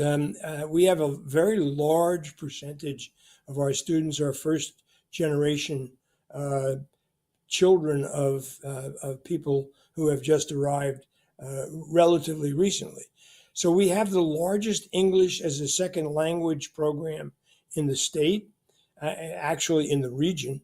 It's a superb program where people who have just arrived can learn English quickly and be able to then enter the college and advance. So that's a wonderful addition. And also, Ken, we have one of the best nursing schools in the whole region. And we're very proud of the fact that our nursing school, known as the RWJ Barnabas Nursing School, formerly Trinitas, is so outstanding. Amazing. And how many people are in the School of Nursing right now? We have about 9,000 students, it's the best bargain there is. Community colleges really provide the best opportunity for young students to start their educational mission at a very inexpensive way. It's a great program. You know, I'm just thinking return on investment when you consider how in demand nurses are and how much major hospitals are paying for nurses today all around the country and around the world. I mean, they're in greater demand every year. All you hear since like the year 2000, all I've heard was we have a shortage of nurses, a shortage of nurses. And then the fact that they could get their degree at your college, a community college, and then not spend $500,000 in the process and go out and have a very lucrative and happy career. That's quite a deal. It's a great deal, Ken, and not just nurses, but students who come to Union County College. It costs about $5,000 a year. So you get the same 30 credits that you would get at Princeton for $100,000. And then what happens amazing. Is our students then transfer. And because we are so good, our students transfer to every major college in the country. We've this past year, we had students go to Princeton, Villanova, Rutgers, Duke, Stanford, etc. Many schools. Amazing. And that's a credit to you and your staff and also the zeal and the commitment that those students have. You can do, as long as your desire is to go there to get an education as opposed to going there because mom and dad say I have to go here. There's a difference. You go there wanting to have that education, it makes all the difference. Why do you think it is so important for students to have access to higher education regardless of their financial situation? Well, I think the key to higher education, Ken, is not so much the academic piece. It's the ability to learn how to think independently, how to make judgments, how to study whatever it is that you're working with in an effective and efficient manner. Education opens all sorts of doors for people's intellect, and I think it's the key to, in many cases, helping people reach their complete end result. Now, the gala is also honoring Northfield Bank. How important is that kind of partnership? Oh, it's great. We have a number of banks that are very supportive. Northfield has been a great partner. It's a wonderful bank, and we're really honored to be able to honor them at the event. Yeah. I guess that combination, the private or the college and private corporation partnership is so essential in that they're part of the community. And it's nice to see that an organization like yours is being supported by a corporation in the community because they go hand in hand. Many of your graduates may end up working with them. So it's nice to see that there's support there. Victor M. Rochelle, longtime chairman of the UCNJ Board of Trustees. Congratulations on your award. Enjoy the ceremony at the Scholarship Gala. It's on the 30th. Thank you so much for joining us this morning. Please come back again. Thanks, Ken. Great to be with you. Nice to have you on. What a nice man. 8:14 right now, 60 degrees. It is a Monday. When we come back, we will celebrate Diwali, the Festival of Lights. If you don't understand why, because you're not familiar with it, that you see Christmas lights up in October, this is why. They're not Christmas lights. This is celebrate Diwali. They're celebrating around the world and right here in our area. We will talk about Diwali Fest, New Jersey. It is a great way to party. Clouds this morning, some sun later, slight chance of a shower. It'll be breezy and cooler than yesterday with highs about 60. Meteorologist Mike Favetta will be back with the full Garden State forecast. And we will take your calls at 888-658-0234. 888-658-0234. You're watching On New Jersey Mornings. Don't go away.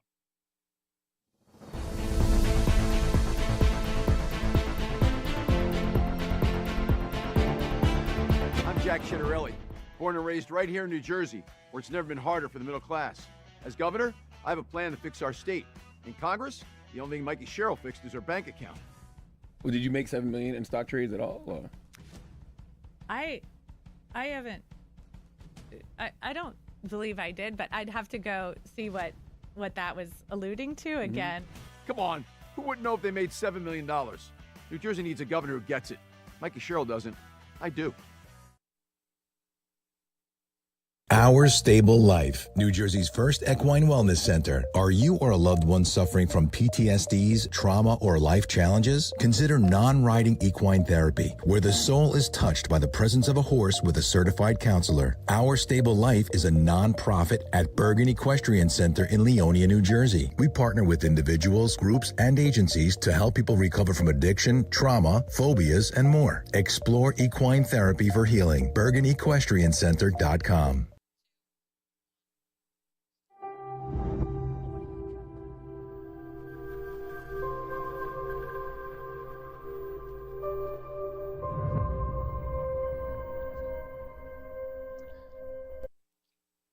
Welcome back to On New Jersey Mornings. I'm Ken Rosato. It's 8:16, taking calls at 888-658-0234. Clouds this morning, some sun later, slight chance of a shower. Breezy and cooler than yesterday with highs about 60.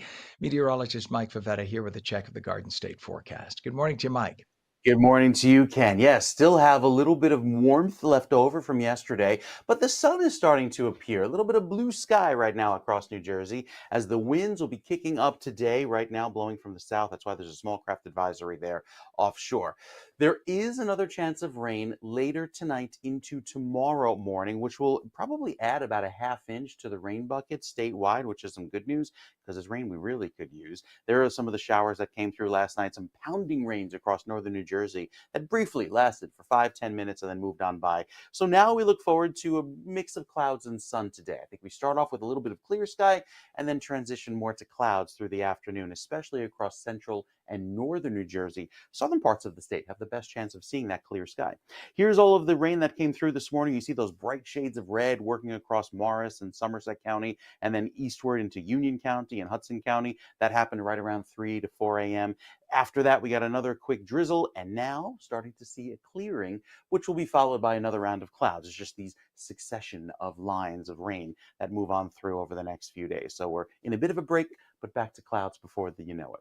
With a little bit of humidity around today, we start to see the humidity drop in the coming days, especially by Thursday. I think that's really where you'll begin to feel it. And then going into the weekend, Saturday and Sunday, that cool cloud cover comes back, making it feel extra chilly for Saturday. By Sunday, we could see some rain return by the late afternoon into the evening, and some of that rain could even linger into Monday. So a little bit of a wet finish to the weekend, starting off next week with some wet weather as well. The weekend starts dry, however, just mostly cloudy skies on Saturday, high of 60, and then the rain chance is a little bit higher by Sunday with some cool weather all around. 60 as a high, that'll feel welcomed going into this weekend. All right.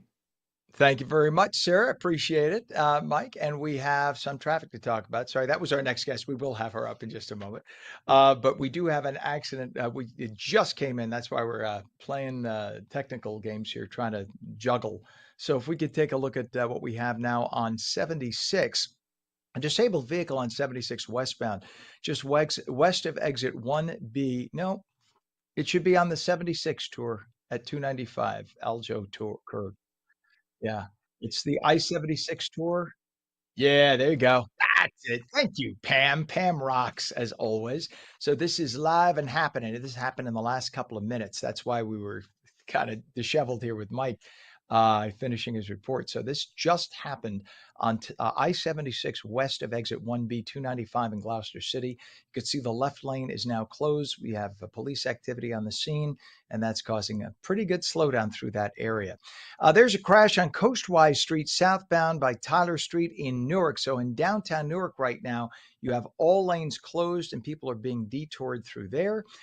We have equipment issues on the New Jersey Turnpike northbound on the Turnpike at Joyce Kilmer Service Area. area in East Brunswick, there's no electricity servicing the EV charging stations because of the storms we had overnight.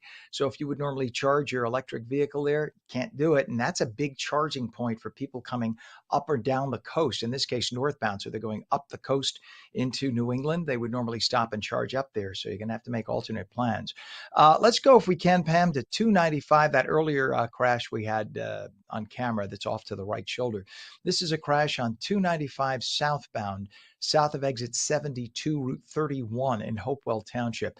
Again, it's 295 southbound, south of exit 72, Route 31 in Hopewell Township. If we have it, we could show it. If not, that's okay. It's the right shoulder that's now closed.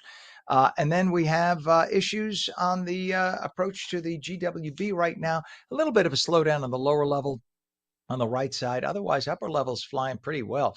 20 minutes at all the approaches into Manhattan, which is a good thing. 8:20 is our time, and we are celebrating Diwali, the Festival of Lights, around the world and right here in New Jersey. And there's a big event happening this Sunday, October 27th.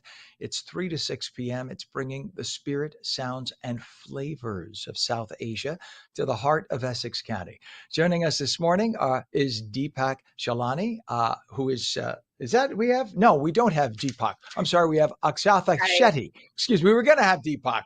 But we have you as well, Akshata Shetty, organizer of Diwali Fest New Jersey with Soma Cross Cultural Works. It's a family-friendly festival in Maplewood, all about community, culture, and connection, performances, food, activities, and everyone can enjoy it. And we want to welcome you, Akshata. Thanks for coming to the Thank show. you. Happy Happy Diwali. Diwali to you. Thank you. Where I live in northern New Jersey, I am surrounded by folks who come from India. So I have lights all over my neighborhood. I love it. And I happen that's to amazing. be a huge lover of all things Indian, especially the cuisine, since Awesome. I was a kid.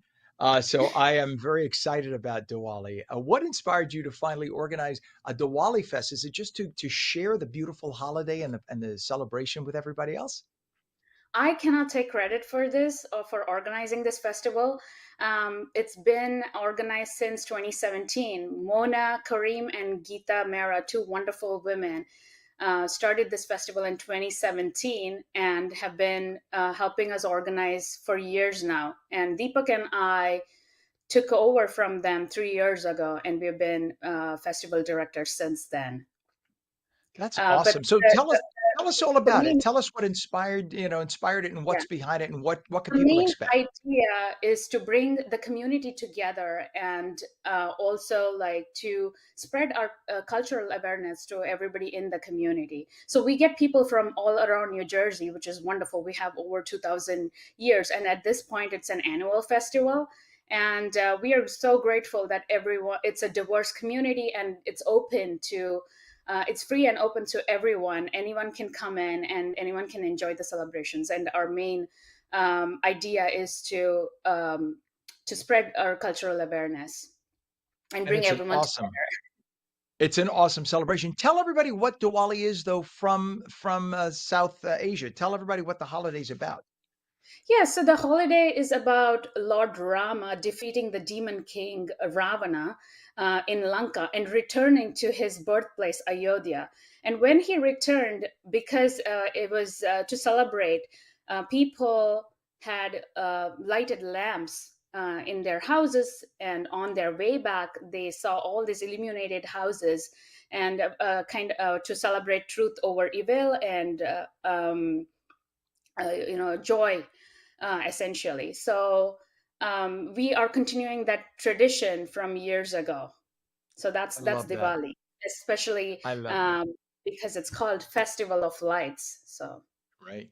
And it ties in so much to all the more Western holidays from this point on, and it's perfect. I mean, it fits in seamlessly yes, it does. with the culture here already, and it's great that you have such a growing population from South Asia that is in the United States, and it's nice to see it coming of age. When I was a little boy, I'm 58. When I was a little boy, I was raised in a town called New Rochelle, and we had a hospital in New Rochelle still there. And of course, there was this huge influx of doctors and nurses who came from India, and many of them were from the south. They were from Goa, so they were Catholics. Those Indians who came over, and my church was right across the street from the hospital. So naturally, I was exposed to a huge Indian population, and I was exposed at the age of 7 to some of the best darn Indian food ever. This is going back to the 1970s when there wasn't a huge Indian population in the US. I fell in love. I've been in love ever since.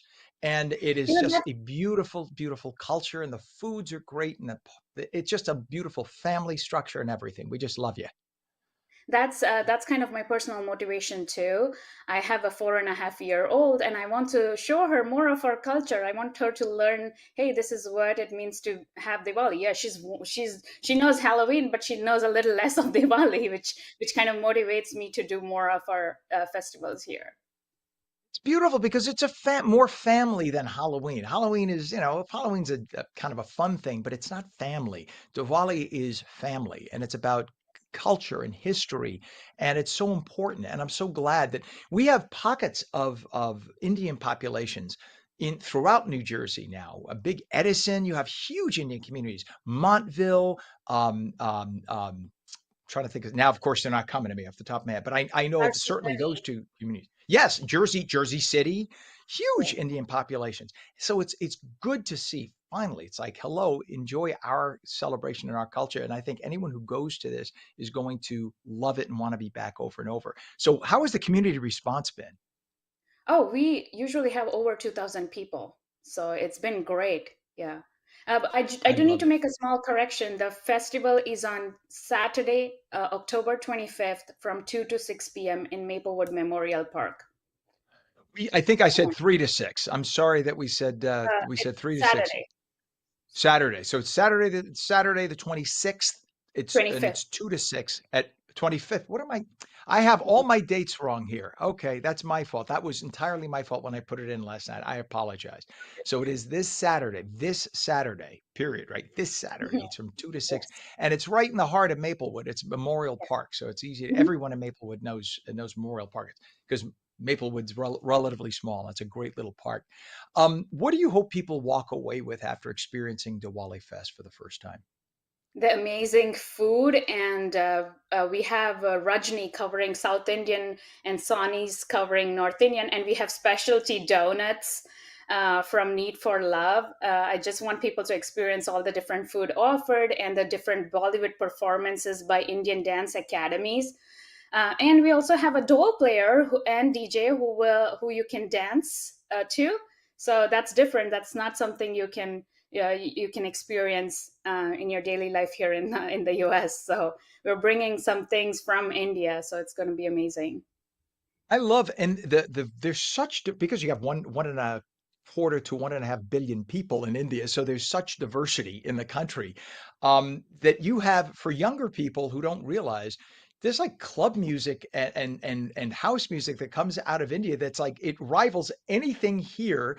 And then you have the traditional music, of course, of India that is just huge. You have the biggest film industry on the planet, bigger than Hollywood. A lot of people don't realize that Bollywood, they call it, right? That's enormous.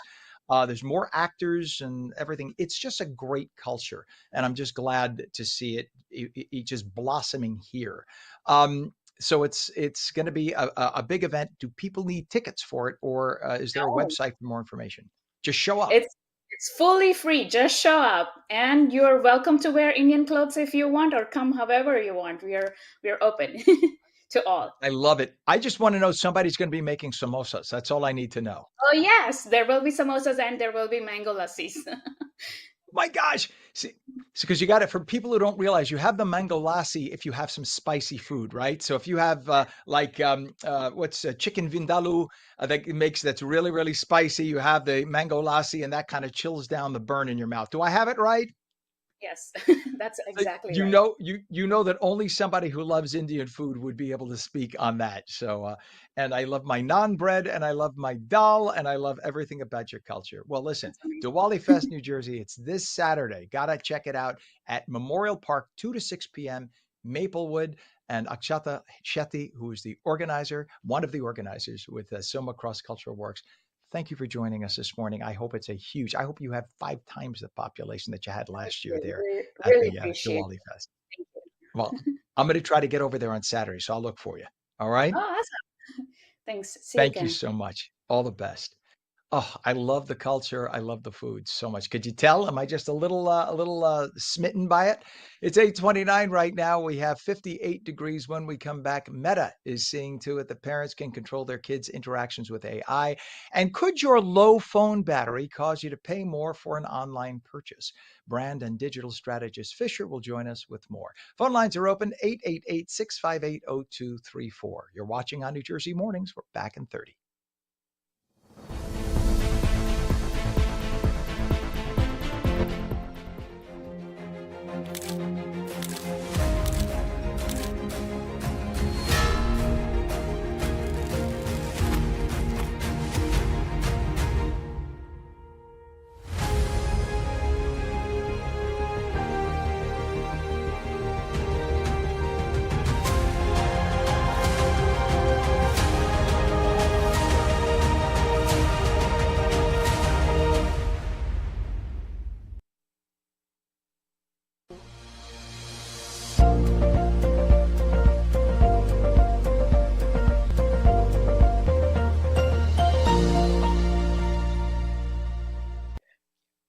Good morning. It's Monday, October 20th, 2025, 8:30 right now. We have 59 degrees. I'm Ken Rosato. Welcome back to On New Jersey Mornings. A few clouds this morning. Sun is trying to break out right now. We will have a little sun later. Slight chance of a shower here or there. It'll be breezy and cooler than yesterday. Highs only about 60, so we're kind of where we're going to be.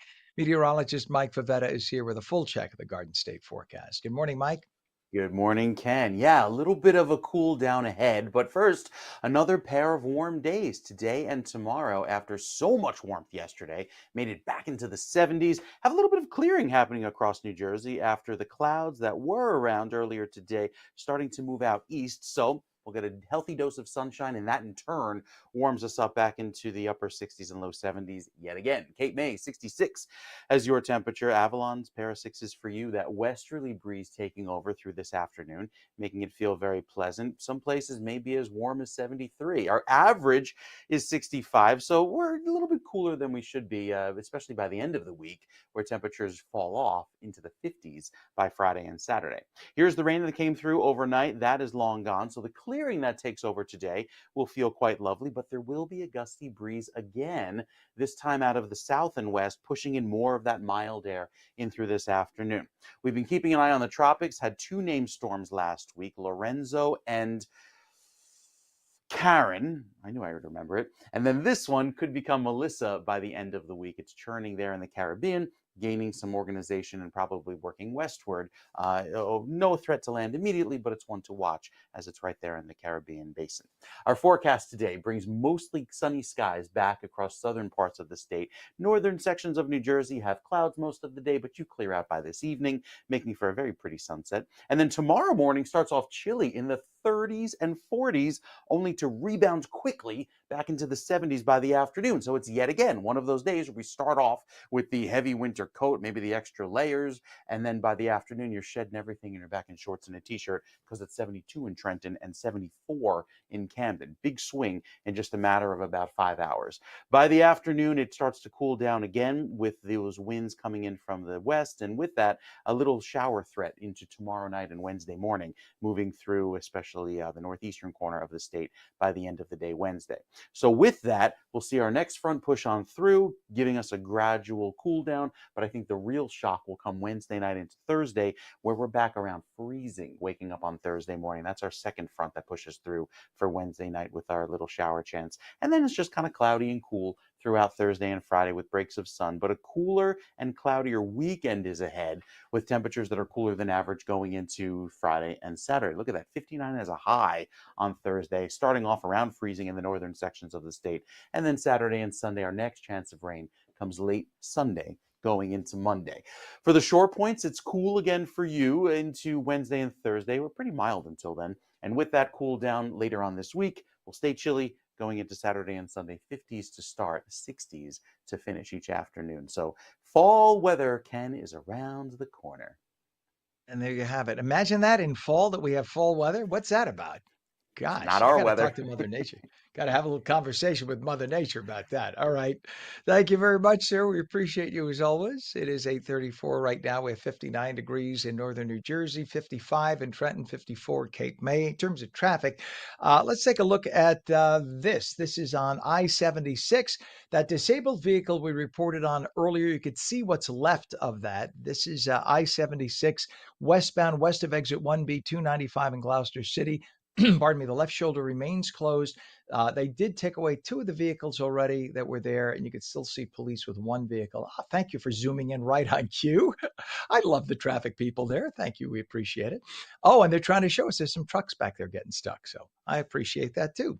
Okay, in terms of other traffic in the region, we have let's see, there's a crash on the Jersey Turnpike ramp to southbound Garden State from interchange 11 and Woodbridge with a left lane blocked. And let's go over to the Hudson County Extension if we can. This is east of interchange 14. A little volume there, and it looks like they're trying to avoid the left lanes and kind of merging over to the right as you can see this. So this is the New Jersey Turnpike Newark Bay Extension, Hudson County Extension east of interchange 14. Again, volume, you can see it looks like they're trying to avoid one of the lanes there. We have a crash on Coastwise Street, southbound by Tyler Street in Newark, all lanes closed, being detoured. And your approaches to the Hudson River right now, Lincoln and Holland, have been pretty light all day, about 20 minutes across. GWB upper and lower levels, not bad at all, just a little damp on the roadways, 15 to 20 into Manhattan. 8:36 is our time, and Meta is seeing to it that parents can control their kids' interactions, at least a little bit, with AI. And could your low phone battery cause you to pay more for an online purchase?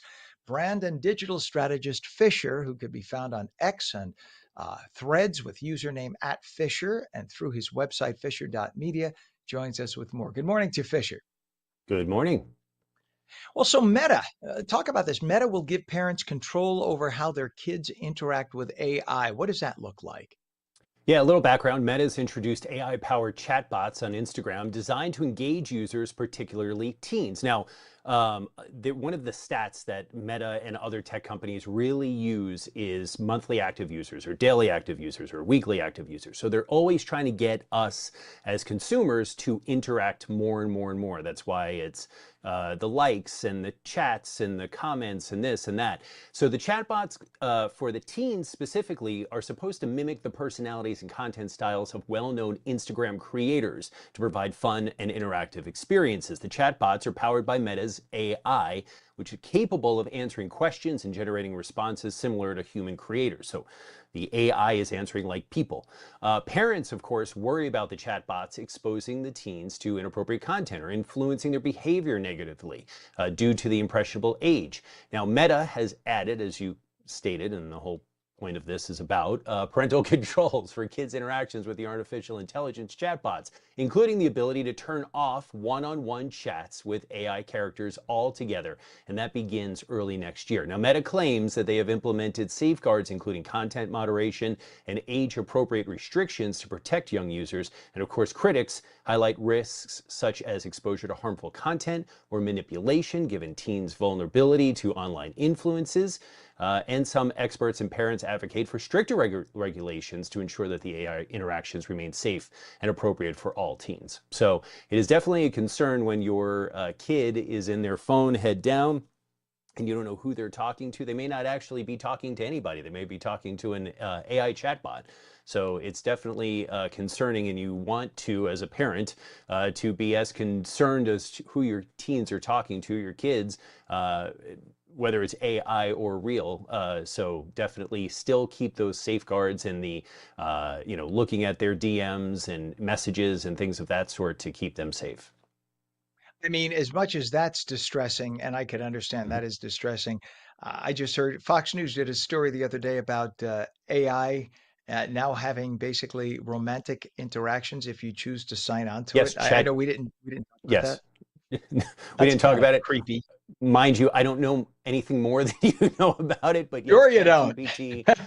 ChatGPT will be enabling the ability to talk to somebody, whoever you want, I guess, AI, and have relations with over ChatGPT. If Tread lightly. There are 4 different ways I tried to go with that. If you are spending your days or nights hanging out with your computer or phone Yeah. and not human beings, and I'm sure people Mhm. will, hey, you know what? All right, let me go back to the other direction. Now I work How from home, different so tread lightly on this. how different when you think about it? How Yeah. different is having romantic interactions with a computer? How different is that from being alone with pornography? If you think about It it, pornography is digital images that are Sure, fake. You're but not dealing with a human being. I'll add the point to ChatGPT is they can create images and videos. So Oh, I did you not get the know whole that. thing. Oh yeah. Yeah, I mean, if Yikes. you put it in a complete non-anything of that, if you put a picture of yourself, just a picture, and you say, hey, take this picture and, have me riding a dragon down the New Jersey Turnpike, it could do it. So I'll leave it to the imagination on what else you could do. That was exactly the fantasy I was thinking about. So you were going to talk about California proposed bill 259, right? Oh, where has this gone? Thank God Yes. this is streaming. Yes. All right. So let's no.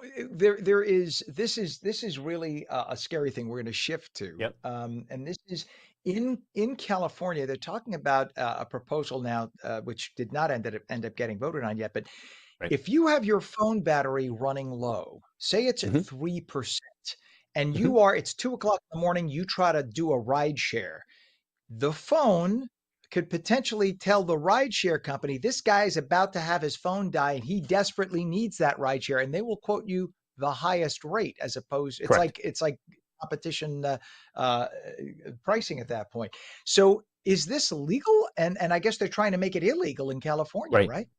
So at this point, it's not being done.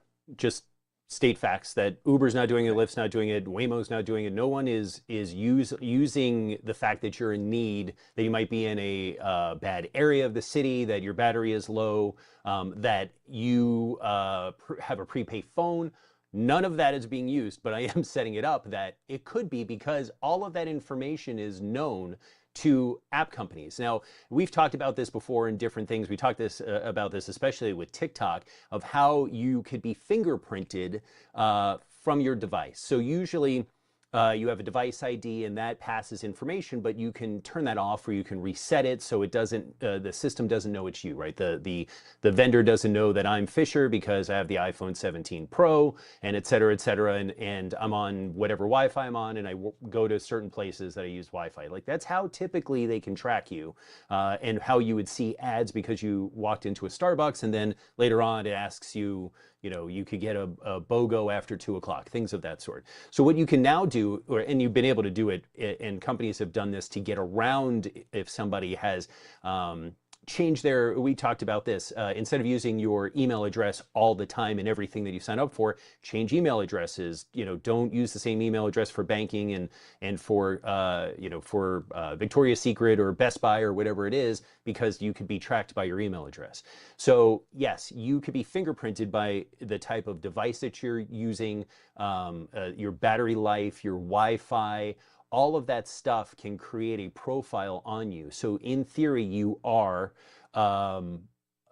giving them information like low battery. And if you are in a bad part of town with 3% battery at 2 a.m., yes, Uber or Lyft could use that information to charge you higher money to get out of that situation, and quickly, right? Now, California has proposed a bill, Senate Bill 259, that basically stops companies from using device data like geolocation or battery life to charge higher prices based on status, desperation, and giving, again, upcharges. It prohibits data-based price discrimination. Now, the bill says, similar to historical racist practices, ensuring equitable treatment across races, ethnicities, and neighborhoods. That's California, and that's Senate Bill 259, which never made it out of committee at this point. So that bill will not go forward, but it does, Ken. And you know, it is an interesting point that, yes, there's a lot of things on your phone that are given to app vendors, websites that you go to that identify you. And again, we've talked about the main thing is your email address that can be sold to data brokers, and they know what other sites you've been on, and they can cross reference that information. They say it's anonymized. It is to a point, but you still can be targeted, you know, by your device in other ways, even when you try to maintain a private lifestyle on your phone. Amazing. All right, more to follow, I'm sure. Brandon, digital strategist Fisher, who can be found on X and Threads with username @Fisher and through his website fisher.media. Amazing info. Thanks for coming on this morning, bud. Have a great day. You too. It is 59 degrees now in northern New Jersey, 55 in Trenton, 54 in Cape May. When we come back, if you're a worker in New Jersey without access to a retirement plan through your job, you are not alone. There's now a new statewide program that aims to change that. Clouds this morning, some sun later, slight chance of a shower. It'll be breezy and cooler than yesterday with highs about 60. Meteorologist Mike Favetta comes back with a full Garden State forecast. You're watching On New Jersey Mornings. Don't go away.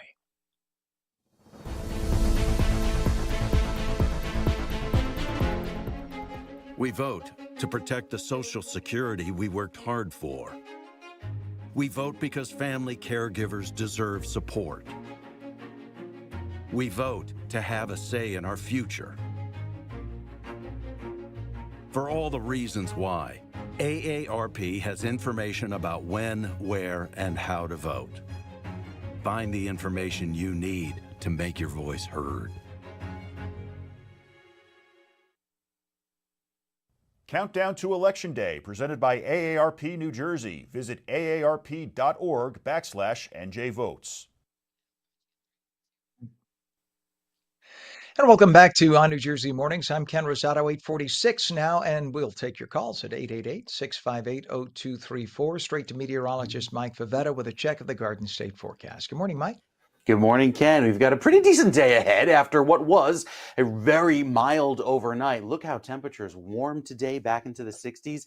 There is the threat of a little sprinkle, but again, I think this threat has passed because we had our rainfall from earlier this morning. So now a little bit of clearing there toward Morristown, 64 in Newark, and 65 in Jersey, still 64 in Jersey City. But again, with more sun, I think we could bump a few degrees up in these temperatures, even toward Newton and Sussex, make it into the mid-60s. The drought continues. This is the update. It comes out every Thursday, and you can see, even accounting for the rainfall we had last week, most of northern New Jersey still in a severe drought. The moderate drought extends back down north and west of the Turnpike. The only places that are not in a drought currently are the shore points. You have an abundance, an excess of rainfall, more than half of what you'd expect this time of year over the rainfall averages, and 1 to 2 inches is our deficit there in the shades of red, the northern part of the state. Still keeping an eye on this tropical system, may become Melissa in the coming days, and the expected track is well into the open Caribbean, so not expecting any landfall anytime soon. Our weather stays warmer than average over the next few days, at least through the first few days of November. On average, we'll still have some cooler days, but anticipating a little bit of a milder trend and slightly higher than average rainfall. We could use every drop given how dry it's been. Have another chance of rain later on tonight into tomorrow. Warm tomorrow. Highs yet again back up around 70 with the afternoon sun. Another windy day on the way for tomorrow. And then Wednesday starts to see that cool down. We get only into the upper 50s on Thursday. The weekend dry to start. Maybe some showers by Sunday afternoon into Sunday evening. The shore points, similar story. With those clouds, it's pretty much uniform temperature statewide. So we'll see the overnight lows dip into the 40s there. Not as chilly. Still have your plants outdoors, the mums, they'll survive. Not expecting to see any frost anytime soon along the coastal neighborhoods. And then there's that chance of rain later Sunday afternoon. So overall, Ken, looking and feeling like more like October should after another really warm day tomorrow. I think it'll be surprising that we have all of these days of 70 degrees stretched together in a row here in late October. Deal. Thank you very much, Mike. Appreciate it. We have 59 degrees right now, northern New Jersey, and 55 in Trenton. There's more clouds in Trenton than in the northern part of the state right now. In terms of traffic, just hold on to your stomach because this traffic camera looks a little shaky. We'll take a look right now. This is Route 3. We have an accident that just occurred. This is Route 3 at Harmon Meadow Boulevard in Secaucus. The two right lanes are now closed along with the right shoulder because of a crash that was reported just about 10 minutes ago. The reason it's shaking like that, they have it zoomed in tight. So when you zoom in, even if you're moving a quarter of an inch left and right, that's what you get. We should probably pull off of that so I don't make anybody seasick because that's making me a little queasy right now looking at that. In terms of your Hudson River approaches, we have 15 minutes now, the Lincoln and the Holland, and only about 20 minutes if we look at the GWB upper and lower level approaches. It's been relatively light all morning. So I guess a lot of folks are just taking a long weekend. That's a good thing to see. 8:49 right now, and if you are a worker in New Jersey without access to a retirement plan through your job, you're not alone.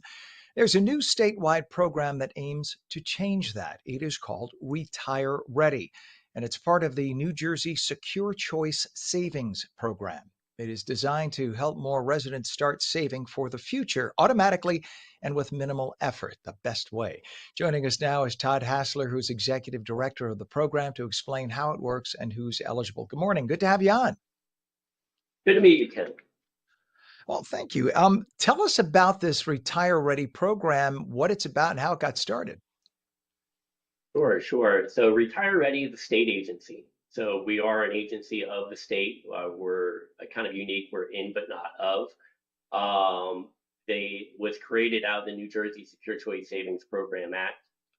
We're really here to establish and create accessibility for retirement savings for individuals not covered by a private retirement program. In New Jersey, this is alarmingly more common than not. Roughly 50% of our citizens don't have access to a retirement savings plan. Generally, because they are either self-employed or employed by a small employer here in New Jersey. And that, of course, does pose a major problem when it comes to retirement time because you just don't have the money. You don't necessarily have a pension in that case. And if you haven't planned, it's funny how fast the time sneaks up on you. The end of the road, if you will, sneaks up on you and you have nothing saved at that point. So why would you say this program specifically right now is so important for New Jersey workers? It's really critical for our citizens to be saving for retirement. The safety net out there is Social Security, and the program, Social Security, is a great program, but it's really only designed to replace about 40% of our income. I can't imagine going into a day and taking a 60% pay cut, but that's what our citizens face when they're not preparing for retirement. Retire Ready gives them the ability to save using a very similar process that many people take for granted with their employers. They have a 401k or 403b savings program. They're able to save out direct deposits out of their paycheck. That's a great thing because it eliminates the work in preparing for retirement. A lot of our citizens do not engage in this. They have a lack of knowledge, possibly. How do I do this? Am I doing it right? The fear of unknown, and then really inertia. Every day we get up and we want to deal with our daily life, but we don't think about what we need to do to be prepared for retirement. And unfortunately, individuals will be left with just Social Security, taking that 60% cut in income when they go into retirement here in New Jersey. So Todd, who is eligible to participate in this? Great question. So really anyone here in New Jersey, if you work or live in New Jersey, you're able to save through retireready.nj.gov. You simply go out to our site and begin saving. It's really intended, though, for individuals who do not have a retirement savings program. So if you have a retirement plan with your employer, take advantage of it, save as much as you can, start preparing. If you don't, please take advantage of our services. We're really set up to help the individual work through the process simply and easily. Is it for full-time employees or does it include part-time and gig workers? Basically anybody can take part? It, unlike a 401k, unlike a private retirement program, we don't uh, we don't set barriers for the citizens here in New Jersey. So really anyone, if you're working in any capacity, you're able to save through Retire Ready. It's a facility out there for anyone, whether you're working 1 hour a week or 40 hours a week or more. So if you don't have access to a retirement plan, you know you need to start preparing. Uh, our resources and facilities are definitely available to you. So these are post-tax dollars, right? So it's not like a Roth IRA or something like that. This is you take your whatever money you have after your taxes, you take some of that and it goes aside in basically a retirement savings account, right? Actually, our accounts are established as individual retirement accounts, and we're versatile. So initially, when you enroll, you'll be enrolled into a Roth IRA. If you choose, you can convert that over to a traditional IRA. But you're correct. All the contributions are done on an after-tax basis. So they come out of your after-tax income. If it goes into Roth, they go in after tax, they come out after tax generally. If it's a traditional, you'll get that tax incentive when you file your taxes at the end of the year. That's amazing. That is absolutely amazing. So tell us how people can sign up for it. Is it just automatic for some workers? So, great question. There's a couple different ways for individuals to take advantage of it. There are employers who are mandated to participate under our law. That mandate, if you have 25 or more employees and you're a business here in New Jersey and you don't have a retirement plan, you're mandated to facilitate a payroll deduction out of the paycheck. We do all of the administrative work. We engage the employees, the savers, tell them about the plan, the defaults that are involved in it, and then we'll communicate back out to the employers. So for employers who are 25 or more, they're mandated to participate. We're working through the process and making sure that everyone's aware of it right now. For individuals, maybe you're working for an employer who has one employee, maybe it's just you, or you're a gig worker. You can just go out to our website, which is retireready.nj.gov. And if you move over to our savers section, the employee section, you're able to register and start saving right away. I think people think all the time, I don't have enough money to put anything aside. And that's baloney, right? You have to, what's the old rule? Pay yourself first. So what would you tell somebody who's never put aside money for retirement before? The real key is to start now. Don't worry about saving large dollar amounts. Start saving what you can save. I say it all the time at events. Don't be retirement poor, because you won't be able to sustain it. Start saving what you can save, even if it means that you have to sacrifice 1 cup of coffee a week. Mm-hmm. That's a lot of money for retirement, especially the earlier you start. So the earlier you start in your career, the less you really need to save in dollar amounts, because if you have time for the power of compounding, the power of the investment to give you a return. But what my recommendation is start with what you can. With Retire Ready, if you're saving through your employer, you can save as little as 1% of your income. If you're saving as an individual, you can save $5 a pay, $5 a week. And that gives you the ability to really put some money away for retirement and have that dream that you envision for yourself when you enter into a retirement stage of your career.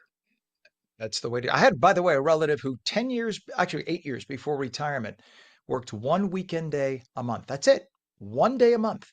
And did a part-time gig, made a couple $100, and that couple of hundred went right into retirement and did that for 8 years and didn't amass $1 million, but it was a little nest egg, just a little something to help out with a pension and Social Security, doing fine. That it's just something, right? Every little, just sticking your head in the sand doesn't do it. What's your website? We got 30 seconds left, Todd, for people to get that info again. It's www.retireready.nj.gov, or you can give a call to our Saver Assistance number, 844-5 553-4043. Todd Hassler, Executive Director of Retire Ready, thank you for coming on this morning. And for more information on when, where, and how to vote, please visit aarp.org/NJ votes. Have a great day. Thank you, Kim. You bet. And we're going to have some clouds this morning, sun later, slight chance of a shower, breezy and cooler, highs about 60. That is on New Jersey Mornings. Have a great day.